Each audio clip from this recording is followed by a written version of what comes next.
அவர் பேசும்போது நீங்க பாத்தீங்கன்னாலே அறிவு சார்ந்தே இருக்காது. யாரோ ஒரு டைரக்ட் எழுதி கொடுத்து அதுக்கு வந்து நடன ஆசிரியர் வந்து இப்படி நடிங்க அப்படி நடிங்கன்னு சொல்லுவாங்க இல்லையா, அந்த மாதிரி ஒருத்தங்க சொல்லி அதை அவர் செய்யறாரே தவிர தானா ஒரு கிடையாது. காரணம், நான் பல முறை சொல்லியிருக்கேன், இவர் வந்தாருன்னா ஜெகன்மோகன் ரெட்டியோட மதம் மாத்தினாரோ ஃபுல்லா, அதுதான் இங்க நடக்கும். நான் பகிரங்கமா சொல்றேன். விஜய் அவர்கள் பெரம்பூர்ல வேட்புமனு தாக்கல் பண்ணி இப்போ அவர் பிரச்சாரத்தையே ஸ்டார்ட் பண்ணிட்டாரு நேத்துல இருந்து. இது எப்படி நீங்க பாக்குறீங்க? இல்லை, நம்ம பல பதிவுல சொல்லியிருக்கோம். அவர் விஜய்ங்கிறது வென்யூ ஒரு அரசியல் அனுபவம் இருக்கா அப்படின்னா சொன்னா இல்லை. காரணம், இன்னைக்கு அவர் மேடையில் ஏறி பேசும்போது சினிமாவில் எப்படி ஆவேசமா பேசுவாங்களோ அந்த மாதிரி பேசுறாரு. அவர் எதிர்கட்சியை மட்டுமே தாக்குறாரு. அவருக்கு இன்னும் கட்சியே இன்னும் வரல, ஜெயிக்கல, அசம்பிளி உள்ளார போல. அதுக்குள்ளேயே வந்து ஒரு குறிப்பிட்ட கட்சியை, திமுகவை, நமக்குமே திமுக மேல அதிருப்தி நிறைய இருக்குது, அது வரக்கூடாது நம்ம நினைக்கிறோம். அது அடுத்தது, நீ வந்து திமுக என்னென்னத்துல ஈவேராவை வந்து போட்டோ வச்சுக்கிறது, அண்ணாவை வச்சுக்கிறது, அதுதான் நீங்களும் பண்றீங்க. அதனால வந்து நீங்களும் வந்து திமுகவுக்கு சமமாக தான் இருக்கீங்க அப்படின்னு. இன்னொன்று, அவர் பேசும்போது நீங்கள் பார்த்தீங்கன்னாலே அறிவு சார்ந்தே இருக்காது.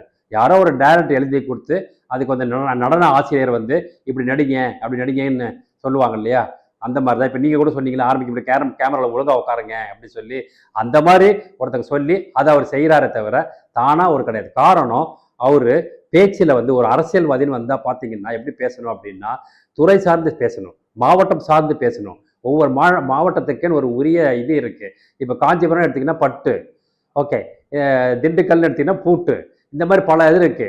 ஒவ்வொரு மாவட்டத்தில், அதை திருப்பூர்னு எடுத்தீங்கன்னா இது காட்டன் தொழில், இந்த மாதிரி ஒவ்வொரு மாவட்டமா என்னென்ன இருக்கு, அது எப்படி வந்து நலிவு அடைஞ்சிருக்கு, அது எப்படி மேலே கொண்டு போகணும் அப்படின்னு ஒரு மாவட்ட ரீதியா அதுக்கான பாரம்பரியம் என்ன அப்படின்னு சொல்லி பார்க்கணும்.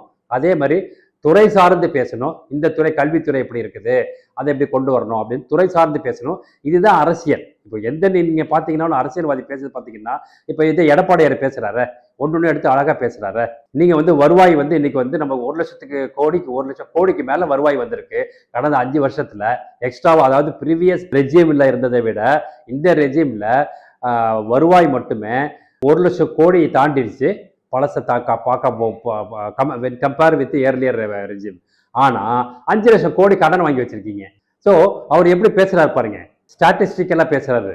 அதே மாதிரி துறை சார்ந்து பேசுறாரு. இந்த துறை எப்படி இருந்தது, கொரோனா சமயத்துல வந்து பசங்கள்லாம் மனசு உடஞ்சி போயிட்டாங்க, பப்ளிக் எக்ஸாம் எழுத முடியலையே, 1 வருஷம் வேஸ்டா போகுது அப்படின்னு அதை அவருக்கு கொண்டு போனாங்க எடப்பாடியாருக்கு. உடனே அவர் என்ன சொன்னாரு, எல்லாரும் பாஸ் பண்ணி விடு, எல்லாமே அறிவாளிகள் தான், எக்ஸாம் வச்சுதான் அவங்களை வந்து கொண்டு கிடையாது, இந்த தடவை அவங்களை வந்து பாஸ் பண்ணி விடு. இந்த மாதிரி துறை சார்ந்து விஜய் பேசினா பரவாயில்ல, இல்லை மாவட்டம் சார்ந்து பேசினா பரவாயில்ல. ஒவ்வொரு மாவட்டத்தில் எத்தனை கிராமங்கள் இருக்கு, கிராமத்தினுடைய வளர்ச்சி எப்படி இருக்குது அப்படின்னு சொல்லி பேசினா பரவாயில்ல. அங்க வந்து தண்ணி வசதி எப்படி இருக்குது அப்படின்னு சொல்லி பார்க்கலாம். எடப்பாடியார் ஆட்சி காலத்துல அனைத்து ஏரிகளையும், அனைத்து குளம், குட்டை, ஏரி அத்தனையும் தூர்வாரி ஆக்குப்பை பண்ணவங்களாம் அகற்றி வித்துட்டு அத்தனையும் பண்ண. இன்னைக்கு பார்த்தீங்கன்னா இந்த மழையில வந்து உங்களுக்கு தண்ணி வந்து ஆக்கினேட் ஆகிறதோ இல்லை ஓவர்ஃப்ளோ ஆகிறதோ இல்லை. காரணம், ஏரிகள்லாம் தூர்வாரி இது பண்ணியிருக்காங்க. அதனால வந்து விஜயை பொறுத்த வரைக்கும் துறை சார்ந்து பேசுறது கிடையாது, மாவட்ட ரீதியாக பேசுறது கிடையாது, வளர்ச்சி ரீதியாக பேசுறது கிடையாது, சும்மா ஷூட்டிங் பண்றாரு. அதனால வந்து இவரை நீங்க பார்க்க போது நம்ம சீமானுக்கு 100 மார்க் போடலாம். அவர் பேசுறது அவ்வளோ அழகா இருக்கு, அவ்வளோ பேசுறது. அவர் வந்தா எப்படி இருக்குங்கிறது நம்ம பல இதில் சொல்லியிருக்கோம், உகந்ததா இருக்காது அப்படின்னு. பட் அறிவு சார்ந்து அவர் பேசுறாரு. அதனால விஜய்க்கு வந்து இது போதாது அப்படிங்கிறது. சார், விஜய்க்கு போதாதுன்றீங்க, அரசியல் அனுபவம் இல்லைங்கிறீங்க. அரசியல் அனுபவம்லாம் இல்லாதவரா சார் 2 தொகுதியில போட்டிடுறாரு? அவர் 2 தொகுதியில வின் பண்ணா 2 தொகுதிக்கு சார்ந்து உள்ள போய் நிக்க முடியும் அசம்பிளியில? ஒன்னு ரிசைன் பண்ணணும். 2 தொகுதியில அவர் நிக்கிறாருன்னா பயந்துகிட்டு தான் இருக்காரு. சரி, அதே நம்ம தப்பு சொல்ல முடியாது. ஏன்னா ஃபர்ஸ்ட் அரசியலுக்கு வராரு, நம்ம எப்படியாவது ஆட்சி அப்படிக்குன்னு பாக்குறாரு. அப்படி வந்தா நம்ம சிஎம் இருக்கணும்னு பாக்குறாரு. ஒரு தொகுதி நம்ம தோத்துட்டோம்னா என்ன ஆகுது பாப்பாரு. அதனால அது வந்து இயல்புதான். ராகுல் காந்தி அங்க ஒண்ணு நிப்பாரு, இங்க ஒண்ணு நிப்பாரு, கேரளால ஒண்ணு நிப்பாரு, யூபியில ஒண்ணு நிப்பாரு. அந்த மாதிரிலாம் இருக்கதான் செய்யும். ஈவன் நம்ம இவரு கூட பாத்தீங்கன்னா பாண்டிச்சேரி ரங்கசாமி இருக்கார் இல்லையா, அவர் எப்பவுமே 2 தொகுதியில நிற்பாரு. ஒண்ணு ரிசைன் பண்ணுவாரு, அங்க வேற ஒருத்தர் நிக்க வச்சு வின் பண்ணுவாரு. இதெல்லாம் அரசியல் ஆட்டம், அதெல்லாம் நம்ம பெருசா சொல்ல முடியாது. ஏன்னா இவ்வளவு பேரையும் பார்த்துட்டு தான் சார் விஜய் அவர்களுமே அதேதான் பல பேர் சொன்னதை வச்சு அவர் நிற்பாரு. பட் நமக்கு அது கிடையாது. ஒரு தனி மனிதன் ஒரு அரசை ஆளக்கூடிய ஒரு மன்னனா நீங்க வர போறீங்கன்னா உங்களுக்கு என்ன தெரியணும். இன்னைக்கு அவருக்கு வந்து எத்தனை மாவட்டம் இருக்கு, ஒவ்வொரு மாவட்டத்தில் எத்தனை கிராமங்களுக்கு, மொத்தம் எத்தனை கிராமங்கள் இருக்கு தமிழ்நாட்டில் தெரியுமா? தெரியாது. சும்மா எப்போ பார்த்தாலும் திமுக பண்ணு, நான் ஊழல் பண்ணிட்டு நடக்குது, அங்கே ஊழல் நடக்குது அப்படின்னு. நீங்க பண்ணாத ஊழலா? நீங்க வந்தா தெரிய போகுது. நீங்க திரைப்படத்தில் இருந்துக்க போதே பல வரி கட்டல, அரசாங்கத்து வரி கட்டல, இதை பண்ணி. அதனால வந்து இப்போ நீங்க சொத்து காமிச்சிங்க 99 கோடி கேஷா இருக்கு, இத்தனை கோடி வந்து நான் மூவபிளா இருக்குன்னு. அதெல்லாம் உண்மைதானா? உங்களுக்கு தெரியும் அது உண்மையா பொய்யான்ட்டு. அதனால அதை இதை விட்டுருங்க. நம்ம அதே தான் நம்ம சொல்றோம் எப்போதுமே. பொதுவாகவே ஊழலுங்கிறது எங்க பார்த்தாலும் இருக்கிறது. ஆனா தேச நலனு, தேச விரோதம் இல்லாம இருக்கணும் அப்படின்னா நம்ம திமுக வரக்கூடாது அப்படின்னு சொல்றோம். அதே தான் நீங்களும் பண்றீங்க. எப்போ வந்து நீங்க உங்க மேடையில பின்பக்கம் ஈவேராவை வச்சுட்டீங்களோ, தனிமனித ஒழுக்கம் இல்லாத ஒருத்தர் வச்சுட்டீங்களோ, அப்பயும் நீங்க இப்படிதான் இருப்பீங்க அப்படிங்கிறது தான் நம்மளுடைய இது.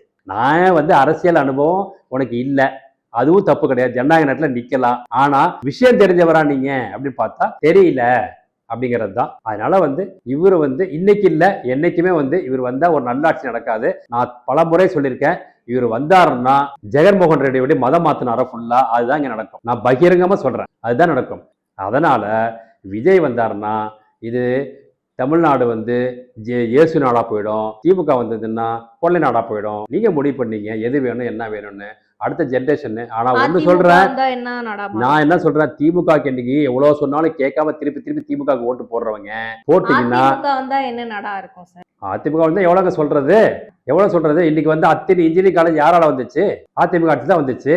இது காவிரி இதுல தண்ணி வாங்கி கொடுத்தது யாரு? அதிமுக ஆட்சி தான் வந்துச்சு. திமுக ஆட்சி தான் வந்தது.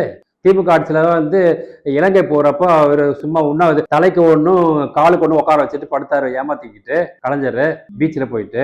அது நடந்துச்சு. அதிமுக ஆட்சியில் என்ன நடக்கணும்? கல்வித்துறையில புரட்சி வந்துடுச்சு. நம்ம சொன்னோம், நம்ம எத்தனை இன்ஜினியரிங் காலேஜ் திறந்திருக்காங்க அப்படின்னு சொல்லி, எத்தனை எய்ம்ஸ் அவங்க வந்ததுக்கு அப்புறம் வந்து சொல்லியிருக்கோம். அதனால அதிமுக ஆட்சியில் நீங்க சொல்றதுக்கு அருகதே கிடையாது. அதே மாதிரி தானே சார் சீமானவர்கள் வந்தாலும் நான் வந்து கல்வி இலவசமா தருவேன், தண்ணீரை வந்து இலவசமா தருவேன், இயற்கையானது மட்டும்தான் வந்து பயன்படுத்தணும்லாம் சொல்றாரு. அப்பயும் அவரை வரவேற்க மாட்டீங்க? நம்ம பண்ணலாமே, யார் வேண்டாம்னு சொன்னா பண்ணலாம். பட் அவரை வந்து மாத்தி பேசுறாரு அப்படிங்கிறது தான். ஆரம்பத்தில் அவர் எப்படி இருந்தாரு, இப்ப எப்படி பேசுறாரு அப்படின்னு சில எல்லாம் அறிவுக்கு ஒவ்வொரு இருக்கு.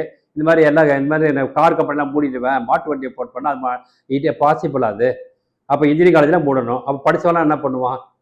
நீங்க வந்து அதான் ஒரு இல்ல அரசு வேலையெல்லாம் சொல்லியிருக்காரு, வீட்டுக்கு ஒரு ஆளுக்கு நிச்சயமா வேலை தருவேன்லாம். அதெல்லாம் ரொம்ப வரவேற்க வேண்டியது தானே. அரசுக்கு வேலை கொடுக்கணும். எதுக்காக அரசு இல்லை? அரசுக்கு இன்னைக்கு பிஎஃப் கிடையாது. எப்படி பிரைவேட் கம்பெனி எப்படி அது மாதிரி தான் உங்களுடைய சம்பளத்தை பிடிச்சி அதுதான் பிஎஃப் கொடுக்கறத தவிர அரசாங்கம் மிந்தி மாதிரி பிஎஃப் கிடையாது, பென்ஷன் கிடையாது, ஒன்றும் கிடையாது. அப்ப நீங்க அரசாங்க தொழிலுக்கு இதுக்கு போகணும்னு நினைக்கிறீங்க. அதே மாதிரி 8 கோடி மக்கள் இருக்காங்கன்னா 8 கோடி மக்கள்ல வந்து குடும்பமா பாத்தீங்கன்னா ஒரு 2.5 கோடி இருக்குன்னு வச்சுங்க, இல்ல 2 கோடினே வச்சுங்க. ஒரு வீட்டுல 4 பசங்க இருந்தா கூட 2 கோடி மக்களுக்கு வேலை வாய்ப்பு தர முடியுமா அரசாங்கத்துல? அப்புறம் தனியார்ல என்ன பண்றது? அப்ப சொல்றதே தப்பு. அது மாதிரி இப்ப சொல்றாங்கல்ல வேலையில்லா திண்டாட்டம் அதிகமா இருக்குன்னு சொல்றது, அதுவும் அவங்க எடுக்கிற சென்சஸே தப்பு. அது ஆக்சுவலா அப்படி கிடையாது. எனக்கு தெரிஞ்சவங்க இல்ல, உங்களுக்கு தெரிஞ்ச யாரும் சொல்லுங்க. ஒரு இன்ஜினியரிங் படிச்சவன் வேலை இல்லாம வீட்டுல உட்காந்துருக்கான் யாராவது சொல்லுங்க. அவன் 15,000 வாங்கலாம், 8,000 வாங்கலாம், 10,000 வாங்கலாம், அது அடுத்த விஷயம். பட் வேலை வாய்ப்புலாம் இங்க ஒன்றும் பிரச்சனையே கிடையாது. வேலை வாய்ப்புலாம் இருக்குது. அரசாங்கத்துல வேலை வாய்ப்பு கொடுக்க முடியாது, தனியார் இதுல இருக்குது. அதனால வந்து இங்க எல்லாமே நல்லா தான் இருக்கு. அதுக்கு முழு காரணம் அதிமுக தான்.